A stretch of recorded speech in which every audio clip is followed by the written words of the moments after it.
الحمد لله نستعينه ونستغفره ونعوذ بالله من شرور أنفسنا من يهده الله فلا مضل له ومن يضلل فلا هادي له وأشهد أن لا إله إلا الله وأشهد أن محمدا عبده ورسوله أما بعد أعوذ بالله من الشيطان الرجيم بسم الله الرحمن الرحيم رب اشرح لي صدري ويسر لي أمري واحلل عقدة من لساني يفقهوا قولي۔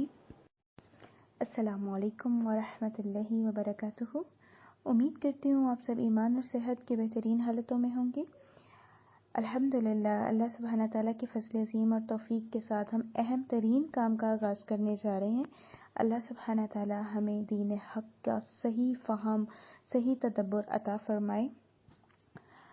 پوری انسانیت کا ایک ہدایت کا ذریعہ موجود ہے، ٹیکسٹ بک کہہ لیں آپ اسے، وہ آپ کے پاس موجود ہے۔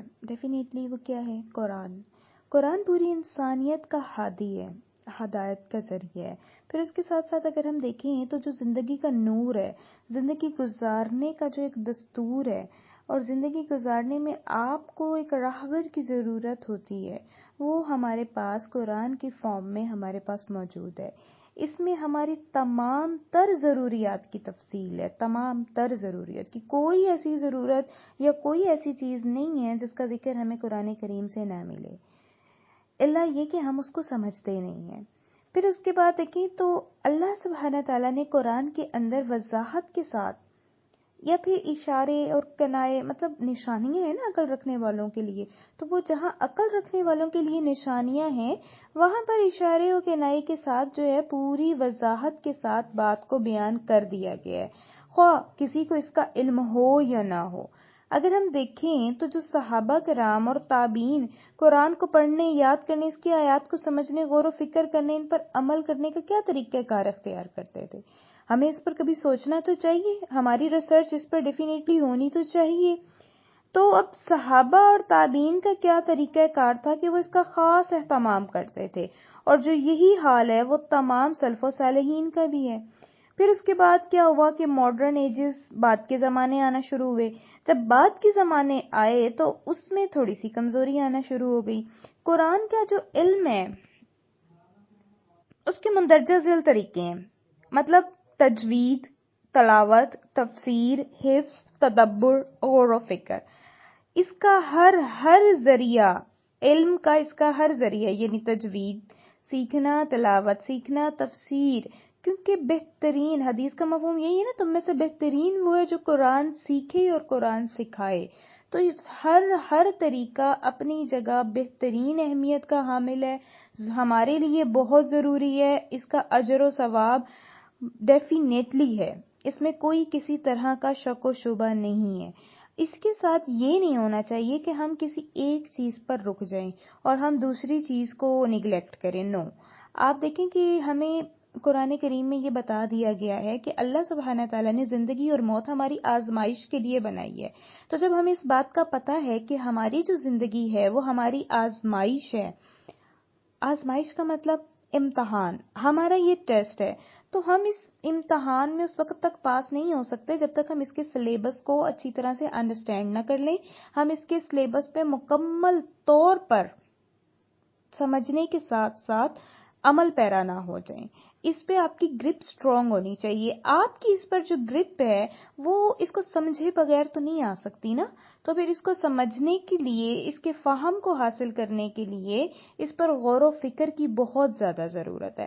اب چونکہ رمضان کا مبارک مہینہ ہے اور اس مہینے میں بہت نیکیوں کا مہینہ ہے، اجر تو بڑھتا ہی بڑھتا ہے، اس کے ساتھ ساتھ ایک تقویٰ کا جو لیول ہے نا وہ آپ کا انہینس ہو جاتا ہے، آپ آرگنائزڈ ہو جاتے ہیں، ہم اس روٹین سے ہٹ جاتے ہیں۔ اللہ سبحانہ تعالیٰ یہاں پر ہماری ٹریننگ کر دیتے ہیں۔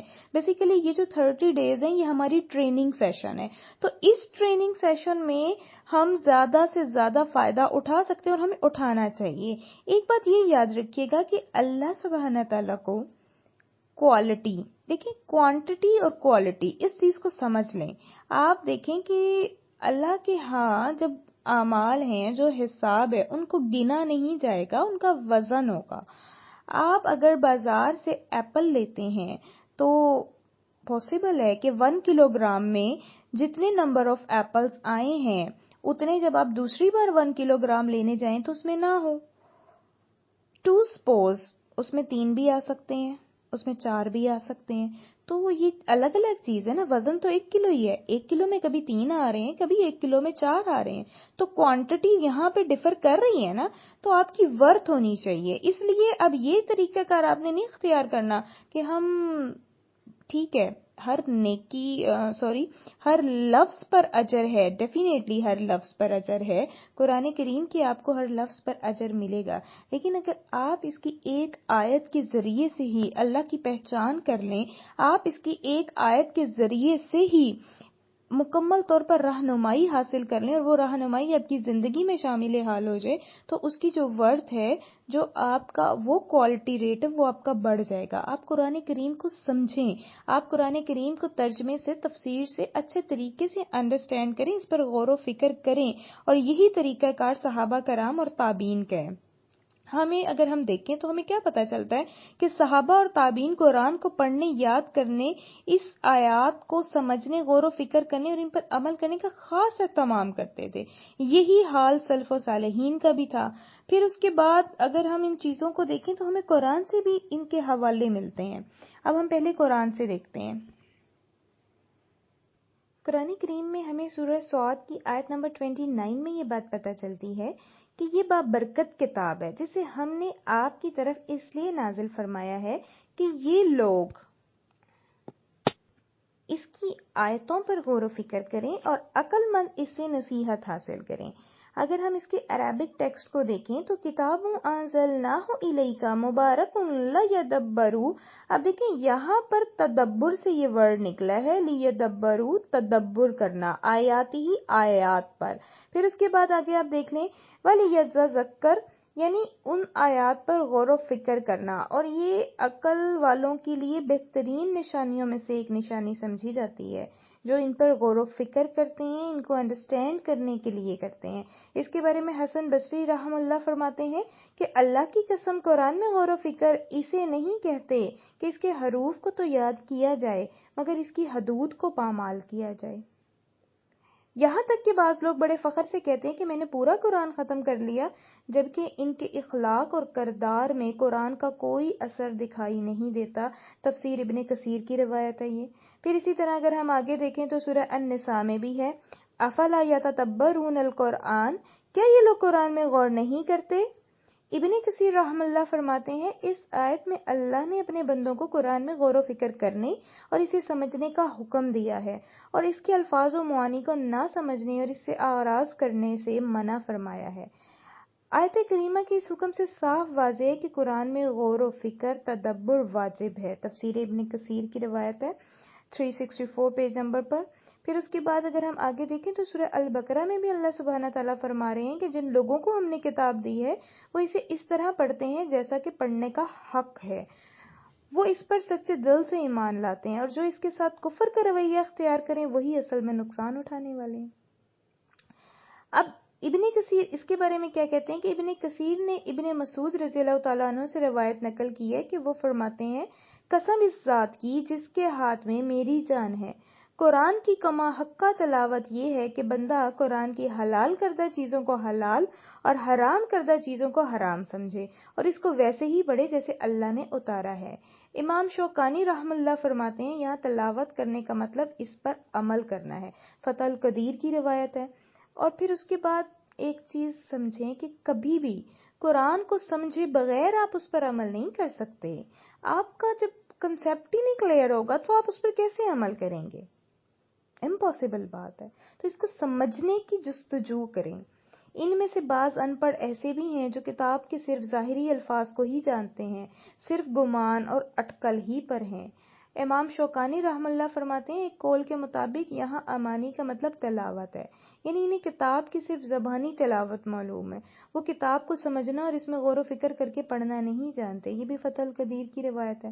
پھر اسی طرح اگر ہم دیکھیں تو ابن القیم رحم اللہ فرماتے ہیں کہ یہاں اللہ نے اپنی کتاب کو بدلنے والوں کی اور ایسے ان پڑھ لوگوں کی مذمت کی ہے جو صرف لفظی تلاوت کے سوا اور کچھ نہیں جانتے. اس کے بعد اگر ہم دیکھیں تو ابن قیم رحمہ اللہ نے قرآن کو چھوڑے رکھنے کی کئی اقسام بیان کی ہیں. وہ فرماتے ہیں کہ چوتھی قسم یہ ہے کہ بندہ قرآن میں غور و فکر کرنا اور اسے سمجھ کر پڑھنا چھوڑ دے اور قرآن کے ذریعے اللہ کا کیا مطالبہ ہے اسے جاننے کی کوشش نہ کرے. بدایت تفسیر کی روایت ہے یہ. پھر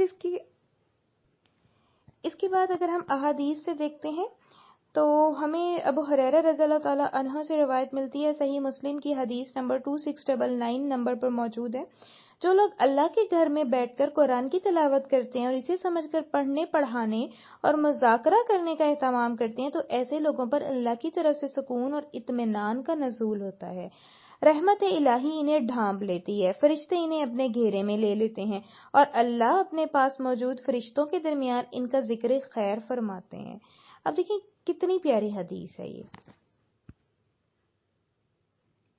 یہاں قابل غور بات ہے وہ کیا کہ یہاں پر جو ذکر ہو رہا ہے کہ رحمت الہی کا ڈھانپ لینا، فرشتوں کے درمیان ذکر خیر، یہ سب اس تلاوت کے بدلے ہے جس تلاوت میں سمجھنا اور غور و فکر کرنا شامل ہوگا. اگر ہم آج اپنی صورتحال دیکھیں تو ہم حدیث کے صرف ایک ٹکڑے پر عمل کرتے ہیں، یعنی تلاوت پر، جبکہ سمجھ کر پڑھنے پڑھانے اور غور و تدبر کرنے کو بعض لوگ یہ سمجھتے ہیں کہ اس سے حفظ قرآن میں زیادہ وقت لگے گا اور تلاوت کی مقدار میں کمی آئے گی، لہٰذا اس کی کوئی ضرورت نہیں. جو کہ ہم پہلے ڈسکس کر چکے کہ کوانٹٹی اور کوالٹی ان دونوں چیز کو سمجھیے. پھر اس کے بعد دیکھیں کہ ہم لوگوں کی جو لینگویج ہے وہ عربک نہیں ہے. ہم چونکہ عربی کو ہمیں چاہیے کہ ہم عربی کو سیکھیں اور ہم انڈرسٹینڈ کریں، لیکن اگر ہم ایسا نہیں کر پا رہے تو ہمیں قرآن کو تو سمجھنا ہے. پھر ہمیں قرآن کو سمجھنے کے لیے اس کے فہم کو حاصل کرنے کے لیے عربی پہ بھی غور و فکر کرنا پڑے گا، قرآن کو غور و فکر کرنا پڑے گا تاکہ ہم مکمل طور پر اس پر عمل کر سکیں. اسی طرح اگر دیکھیں تو حذیفہ رضی اللہ عنہ سے روایت ہے، اور یہ ایک لمبی روایت ہے جس میں وہ آپ صلی اللہ علیہ وآلہ وسلم کی نماز اور قرات کا آنکھوں دیکھا حال بیان کرتے ہوئے کہتے ہیں، آپ صلی اللہ علیہ وآلہ وسلم کے ساتھ ایک رات نماز ادا کی تو دیکھا کہ آپ صلی اللہ علیہ وآلہ وسلم ٹھہر ٹھہر کر پڑھ رہے تھے. جب تسبیح کی آیت سے گزرتے تو سبحان اللہ کہتے، دعا کی آیت پڑھتے تو دعا مانگتے، اور جب پناہ مانگنے والی آیت ہوتی تو پناہ مانگتے. صحیح مسلم کی روایت ہے 772 نمبر پر. تو ان ساری چیزوں سے جو ہمیں پتہ چلتا ہے وہ تدبر قرآن کی اہمیت پتہ چلتا ہے کہ جو قرآن پر تدبر ہے وہ ضروری ہے. اس کے لیے ہمیں مل جل کر بیٹھنا چاہیے، اس پر غور و فکر کرنا چاہیے. قرآن کریم جو ہے وہ معجزاتی کتاب ہے. اس پر آپ ایک ہی اگر آیت کو لے لیں اور ایک آیت کو آپ بارہا بار پڑھیں، بارہا بار آپ انڈرسٹینڈ کریں تو آپ کو ہر بار میں نیو چیزیں ضرور کلک کریں گی. آپ نے اگر ایک آیت اٹھائی ہے، ٹھیک ہے، اس آیت میں لفظ اللہ آ گیا ہے تو رک جائیے نا، وہاں پر اپنے رب کو تو سوچئے، اپنے رب کی پہچان کیجئے. جہاں پر ہمارے رب کی پہچان مکمل ہو گئی وہاں پر ہم مکمل ہیں. بس یہ ذہن نشین کر لیں کہ یہ ہماری آزمائش ہے، ہماری جو زندگی ہے وہ ہماری آزمائش ہے. ہمیں اس ایگزام کو کلیئر کرنے کے لیے تیاری کی ضرورت ہے، اور وہ تیاری ہم صرف رٹا لگا کے نہیں کر سکتے. روٹ لرننگ تو کہیں بھی نہیں چلتی نا، تو پھر آپ یہاں روٹ لرننگ کیسے چلائیں گے؟ تو یہاں پر بھی اپنے کنسیپٹس کو کلیئر کیجئے، روٹ لرننگ سے بچیے، اور اس سے بچنے کا جو طریقہ کار ہے وہ یہ کہ قرآن کو مکمل طریقے سے انڈرسٹینڈ کیجئے، اس کے سارے علوم کو اچھے طریقے سے سمجھیے، اس کی تجوید، اس کی تلاوت، آپ کو اس کا مفہوم، اس کی تفسیر، اس پر غور و فکر، ہر چیز آپ نے اچھے طریقے سے اپنے اندر اتارنی ہے. سبحانک اللہم و بحمدک، اشہد ان لا الہ الا انت، استغفرک و اتوب الیک. السلام علیکم ورحمۃ اللہ وبرکاتہ.